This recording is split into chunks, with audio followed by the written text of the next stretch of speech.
guys, welcome back. So today I wanted to do a book chat about a book that I read this month that might be one of the best nonfiction books that I've read this year. It is coming out September 11th and it is called Rage Becomes Her: The Power of Women's Anger by Soraya Chemaly. And I had so many thoughts and feelings about this book. I haven't really planned out exactly what I want to talk about in this video, but I think this is an incredibly important book, and so I want to chat with you guys about it. I really hope a lot of you will go and pick it up when it comes out in September because I think this is one that is well worth reading. Sorry, I know my cover got a little bit bent. Thanks kids, but it's cool. This video is going to get into some more adult topics than a lot of my videos usually do. I don't think it's going to be anything super crazy, but just be aware in case you're watching it around kids because there will be some discussion of more adult content than I typically have in my videos, so just FYI. So after having edited this video, I wanted to give a little bit of a disclaimer because I do touch on some pretty sensitive issues in this video.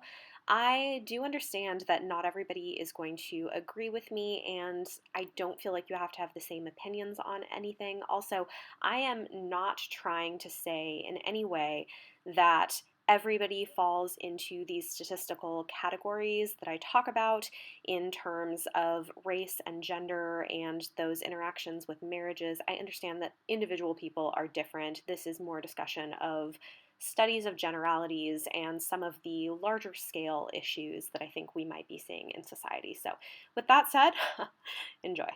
One of the things that I'm loving lately is I think since the Me Too movement really got started, we're starting to see more of this discussion of women's experiences with sexual harassment and sexual assault and other sort of microaggressions that I think fuel this internal anger and rage that often doesn't have a positive outlet for women.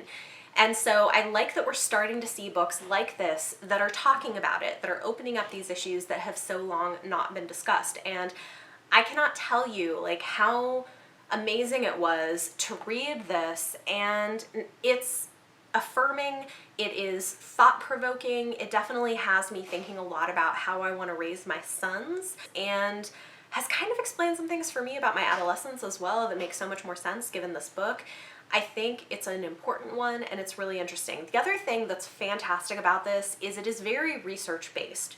It's not dry. I know some research-based books are pretty dry. This is not. It includes a lot of personal anecdotes. It's told in a very narrative style that I think is easy to read, but it's also quite dense in that she references lots and lots of studies from different fields of inquiry. She kind of condenses research and feminist thought from a lot of different areas into this one book. So I think this is a really great one to pick up and own. And actually, as I was reading it, I was thinking, I need to own this book. I'm gonna have to get myself a hardcover copy, and I would love to read this with a group of people. It's the kind of one where I would want to sit and annotate it. I don't annotate my books, guys. I don't annotate my books. This one, I want to annotate because there's so much in it that is thought-provoking and important and things worth discussing. It would be a wonderful group read with a group of women or even a mixed group because I think men need to think about some of these issues as well. So yeah, I loved it. I mean, 5 stars, absolutely. Huge fan of this book. I think it's just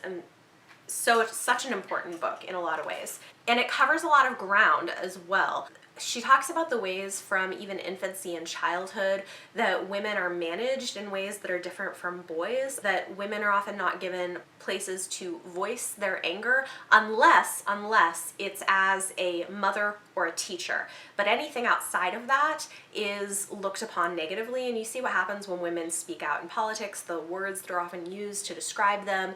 Yeah, so I think this is really important. It brings up a lot of that. It talks about gender roles, it talks about parenting, it talks about motherhood and pregnancy and women's bodies and sexual assault and microaggressions and the ways that women are just, it becomes normal, you know, going out on the street and being harassed and the things that we just sort of learn to ignore and put up with that we shouldn't have to.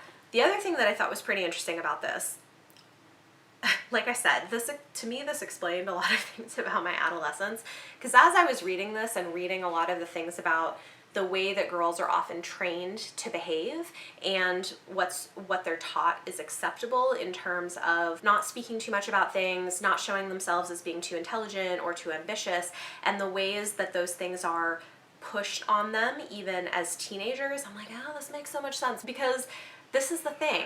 Like, I always have been, even as a kid and even as a teenager, and like, thank God for my parents.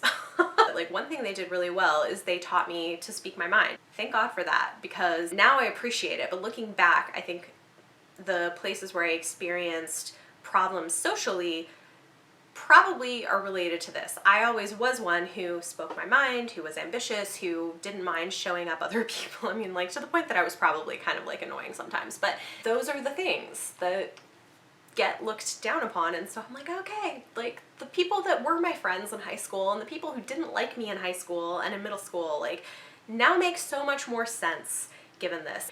The other thing that's really great about this book is it's also very intersectional. So she talks about the ways that these issues interact with race. And guys, it is fascinating. It is absolutely fascinating to see the way that race affects these things and affects even gender roles in relationships. Like, one thing that I thought was pretty interesting is that the most egalitarian relationships tend to be between African American couples, which is really interesting to me.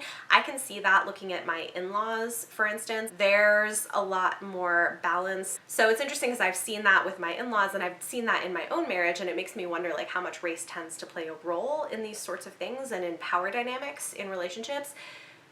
Guys, there's like so many things that I've got thinking about with this book. One of the things that she says in here that I was just like absolutely shocked by is they did a study recently and found that 80% of women regularly fake orgasms.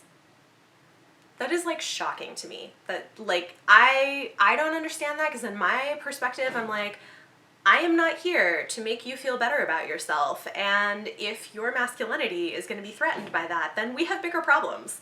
I don't know, like, that's just me. I've been married for like 7 years, and that is not a thing, because the other thing too is like, for me, like, honesty is a really big deal, and so you're like breaking trust. It's counterproductive in a long-term relationship to the health of your sex life anyway. I don't understand that. But apparently like 80% of women do this. That is crazy. And why? Well, most of them, when asked, said that it was to protect the ego of their spouse or their partner and make sure that their feelings weren't hurt. Really?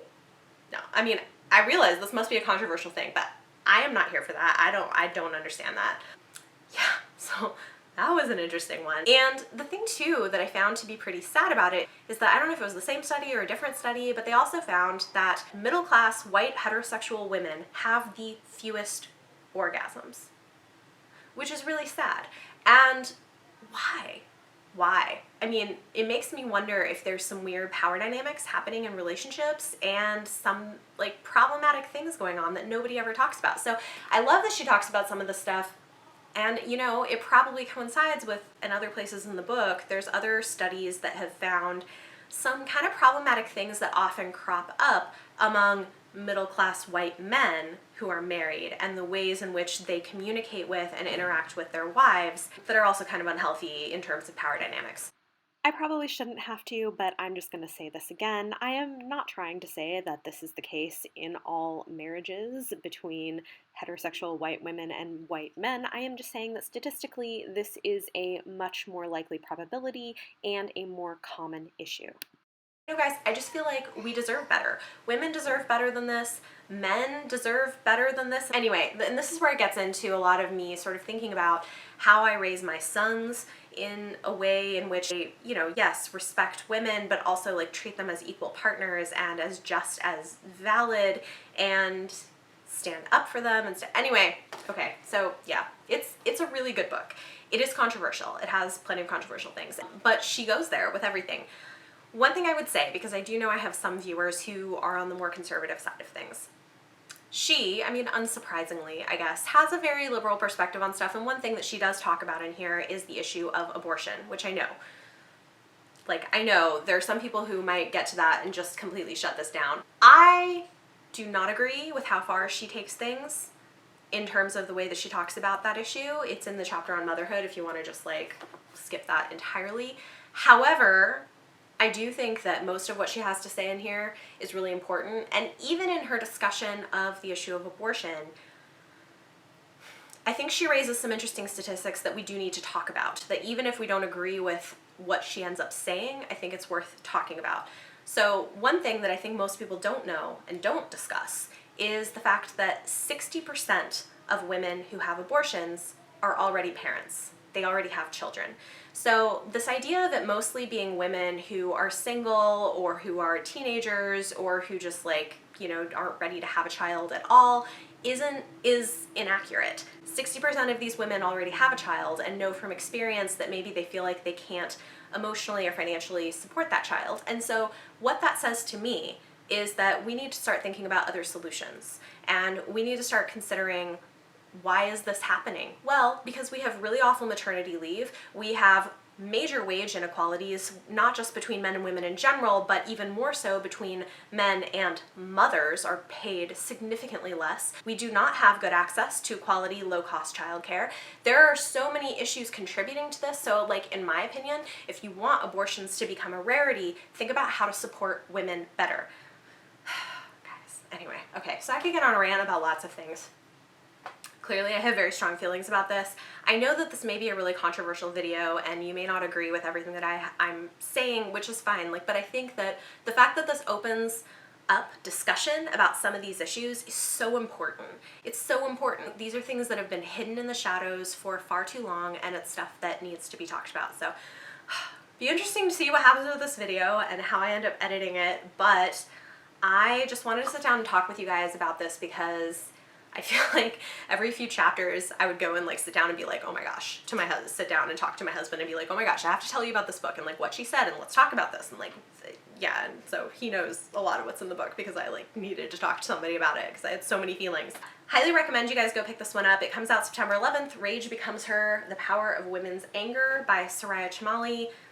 Talk to me in the comments down below. Try to keep it respectful. If anything is super disrespectful, I'm just going to delete it, but I am definitely open to hearing other points of view and conversations. So if you guys like this video, give it a thumbs up, subscribe if you want to see more. Thank you so much for watching, and I will see you next time.